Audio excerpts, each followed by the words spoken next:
السلام علیکم ورحمۃ اللہ وبرکاتہ۔ ناظرین، آج میں آپ کے لیے ایک بہترین دعا فضائل عہد نامہ، اس کو جب ہم قبرستان جب کوئی فوت ہوتا ہے تو اس کے ہم قبر میں رکھتے ہیں عہد نامہ۔ یہ میں آپ کے لیے وہ عہد نامہ کو ویڈیو لے کے آیا، کچھ لوگوں کو پتہ چلتا ہے عہد نامہ کیا چیز ہوتی ہے، اس وجہ سے میں آج ان کے اوپر ویڈیو لے کے آیا ہوں۔ فضائل عہد نامہ۔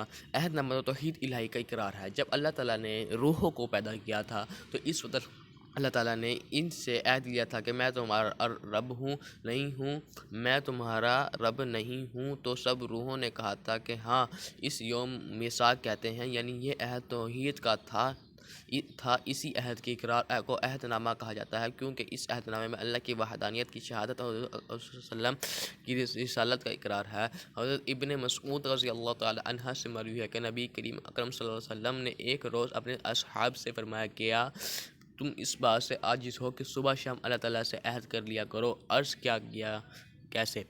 فرمایا، جو ہر صبح شام اس عہد نامے کو پڑھے گا، ایک فرشتہ اس پر مہر لگا کر عرش معلیٰ کے نیچے رکھ دے گا اور بروز قیامت منادی کرے گا، اور وہ لوگ کہاں ہیں جن کے لیے اللہ کے پاس عہد ہے، تو وہ جنت میں داخل ہوں گے۔ ناظرین، میرے یوٹیوب چینل کو سبسکرائب کریں، ویڈیو واچ کریں۔